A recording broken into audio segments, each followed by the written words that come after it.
Halo guys, jumpa lagi dengan gue Gikoto. Sekarang gue pengen ngajakin kalian lagi buat ngebahas tentang SIMAK UI. Dan ini terutama buat kalian yang lagi mempersiapkan untuk tes SIMAK UI S1 sekitar 3-4 hari dari sekarang. Ini adalah waktu yang tepat banget buat kalian. Gue pengen nyampaikan beberapa trik, beberapa tips dan trik yang bisa kalian gunakan untuk menjawab soal di SIMAK UI S1 tahun 2020 ini. Jadi buat sedikit gambaran buat kalian bahwa tes SIMAK UI ataupun tes seleksi masuk universitas lainnya seperti SBMPTN, UTU UGM, SMITB dan lain-lain sebagainya itu berbeda dengan seleksi evaluasi atau ujian sekolah atau ujian UTS dan lain sebagainya. Karena dalam ujian evaluasi itu tujuannya adalah untuk mengetahui seberapa jauh kemampuan kalian menyerap materi yang sudah disampaikan oleh guru kalian.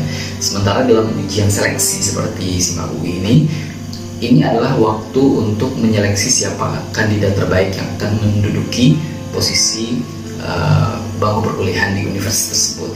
Jadi antara trik yang biasa kalian gunakan di ujian UTS atau ujian sekolah itu berbeda dengan ujian yang akan kalian laksanakan di SIMAK UI atau SBMPTN atau ujian tulis UGM dan lain sebagainya. Jadi buat kalian yang penasaran dengan tips apa aja yang perlu kalian ketahui untuk menjawab dan bisa sukses di SIMAK UI tahun 2020, tonton video ini sampai habis.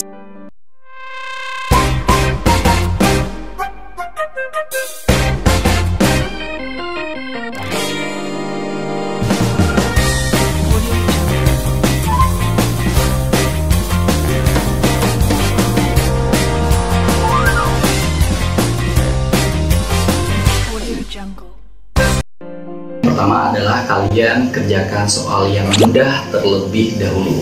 Nah, ini adalah sebuah trik yang umum sebenarnya, tapi banyak banget orang yang tidak menyadari bahwa ternyata ini sangat berpengaruh terhadap psikologis kalian. Jadi gini, ketika kalian memulai ujian dengan soal-soal yang mudah, itu otomatis akan membuat rasa percaya diri kalian, PD kalian itu akan naik dengan sendirinya. Karena misalnya kalian menghadapi ujian, misalnya nomor 1 bagus, bisa kalian jawab dengan bagus, kemudian nomor 2 kalian juga bisa jawab dengan lancar, nomor 3 dan seterusnya, itu akan membuat kalian lebih pede dan bisa yakin bisa menyelesaikan soal-soal di SIMAK UI ini dengan lancar walaupun tingkat kesusahannya semakin tinggi. Berbeda kalau misalnya kalian menghadapi soal-soal ujian di SIMAK UI, kalian mendapatkan soal pertama agak lumayan bagus, soal kedua, ketiga agak susah, soal keempat, kelima dan seterusnya makin susah. Itu membuat kalian semakin down, sehingga ketika kalian nanti dihadapkan dengan ujian atau soal yang lebih mudah, kalian udah stres duluan, kalian sudah merasa panik duluan, sehingga soal-soal gampang pun kalian nggak bisa jawab kayak gitu. Jadi satu hal yang perlu kalian ketahui bahwa tidak ada aturan bahwa kalian harus melaksanakan ujian itu nomor berurutan 1, 2, 3 dan seterusnya. Gak ada aturannya. Jadi kalian bisa skimming dulu semua soal-soal, kalian lihat, baca sekilas mana soal yang paling gampang dan kalian paling yakin bisa menjawab soal-soal tersebut dengan lancar. Nah, itu yang harus kalian laksanakan terlebih dahulu. Ketika kalian sudah mulai mengerjakan yang lebih gampang, kemudian kalian lanjutkan ke soal-soal yang sedikit lebih susah, namun kalian masih menguasai materinya, namun mungkin butuh waktu lama untuk mengerjakan soalnya, kalian kerjakan soal tersebut. Kemudian selanjutnya kalian baru kerjakan soal-soal yang secara materi mungkin kalian tidak terlalu menguasai. Kemudian kalian lihat soal-soal lain yang terlihat aneh, itulah berada di posisi terakhir yang harus kalian laksanakan. Jadi urutan pertama itu adalah kerjakan soal yang gampang terlebih dahulu. Tips yang kedua adalah kalian jangan stuck atau berhenti di satu soal. Jadi gini, kalau misalnya kalian menemukan sebuah soal yang ternyata soalnya itu susah dan kalian udah ulik-ulik ternyata nggak ketemu-ketemu juga jawabannya, kalian jangan berkutat di situ aja. Kalian harus move on, segera mencari soal-soal yang lainnya.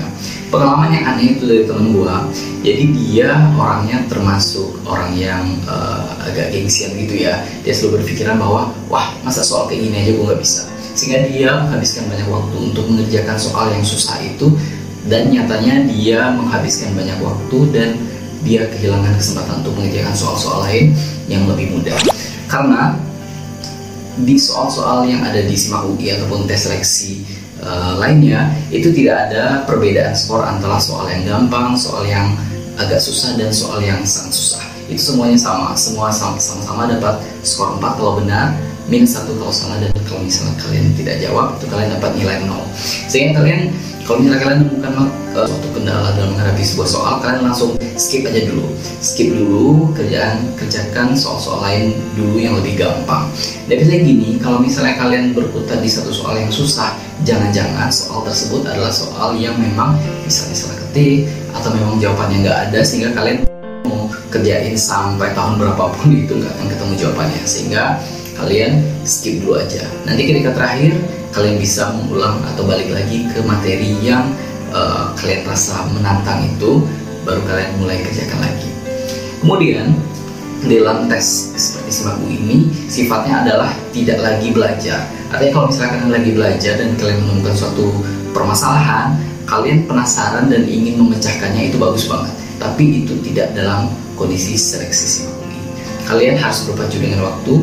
Mana yang agak susah kalian skip dulu, yang gampang dan kalian yakin betul itu yang kalian kerjakan terlebih dahulu. Tips yang ketiga, kalian lakukan alokasi waktu semaksimal mungkin. Jadi pada saat ujian seleksi seperti SIMAK UI ini, kalian dipacu dengan waktu. Jadi pada saat kalian akan mengerjakan soal soal kemampuan dasar ataupun kemampuan bidang IPS, kalian sudah harus mengetahui, kalian harus mengalokasikan waktu untuk masing-masing subseksi ujian itu berapa lama.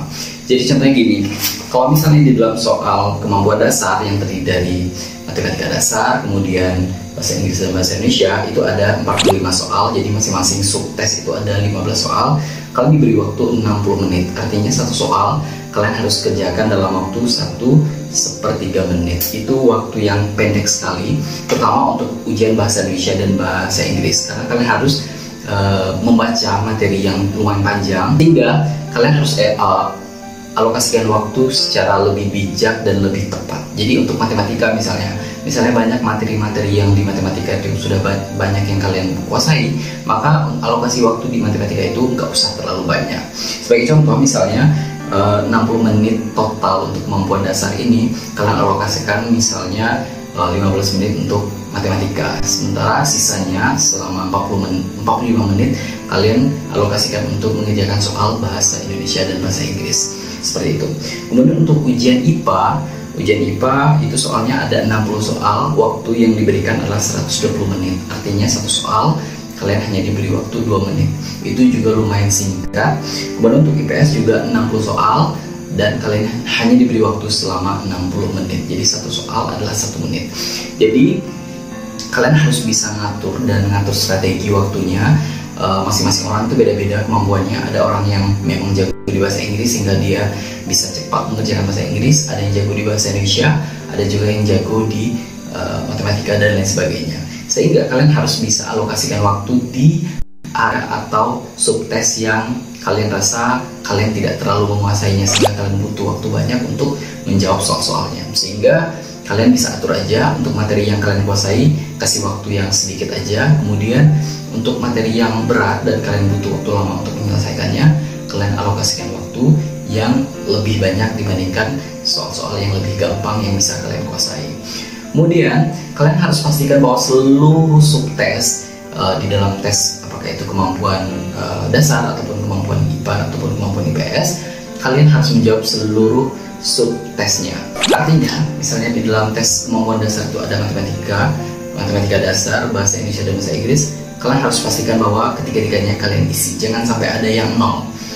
Begitu juga dengan IPA dan IPS, semua subtesnya matematika IPA, biologi, kimia, fisika, kemudian juga yang IPS juga sejarah, ekonomi, sosiologi, geografi, itu kalian harus yakinkan bahwa semua subtes itu terjawab.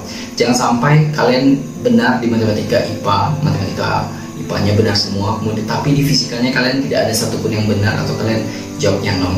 Itu akan mengurangi poin kalian dan dianggap kalian tidak kompeten di salah satu bidang. Otomatis kalian bisa digugurkan dan tidak lulus di SIMAK UI. Jadi kalian harus pastikan alokasi waktunya pas untuk seluruh subtes dan kalian menjawab seluruh subtes dengan proporsi yang sesuai. Tips yang keempat, kalian harus menyediakan spare waktu yang cukup untuk mengevaluasi atau mengecek kembali soal-soal atau jawaban yang sudah kalian isi tadi. Jadi misalnya kalian sudah mengalokasikan waktu seperti yang di poin 3 tadi, kalian kerjakan semua soal dan kalian tinggalkan beberapa soal yang mungkin kalian rasa kalian nggak terlalu yakin jawabannya sehingga kalian khawatir akan dapat nilai minus, maka kalian harus sisakan waktu minimal ya sekitar 10 atau 5 menit di akhir ujian.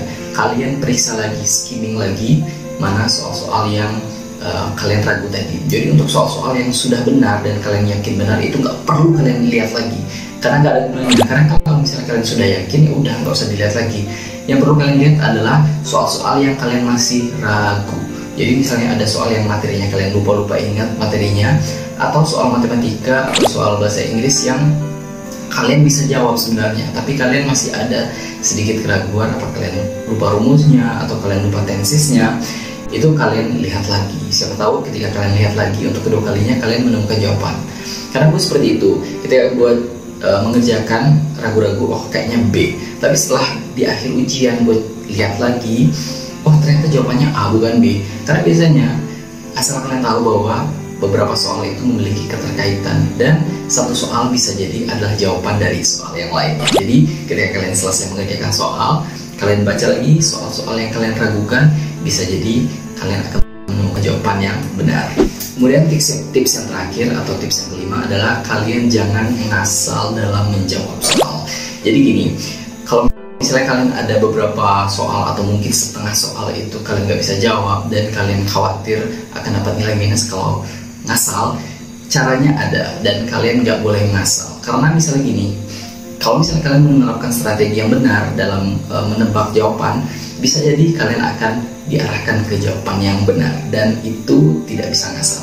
Itu ada teorinya dan triknya, bisa kalian pelajari dan bisa kalian terapkan dalam ujian SIMAK UI nanti. Untuk detail video dari bagaimana caranya untuk menebak soal SIMAK UI namun dengan tingkat keberhasilan yang 90% ke atas, kalian bisa tonton di video di sini. Oke, jadi sekian dulu dari gua tips, barangkali bisa membantu kalian untuk mempersiapkan diri untuk mengerjakan SIMAK UI di 2020. Gua doakan semoga kalian sukses dan buat kalian yang tertarik dengan video ini jangan lupa klik like, subscribe, comment, and share dan tonton video-video gua yang lainnya. See you next time, have a nice day, bye bye.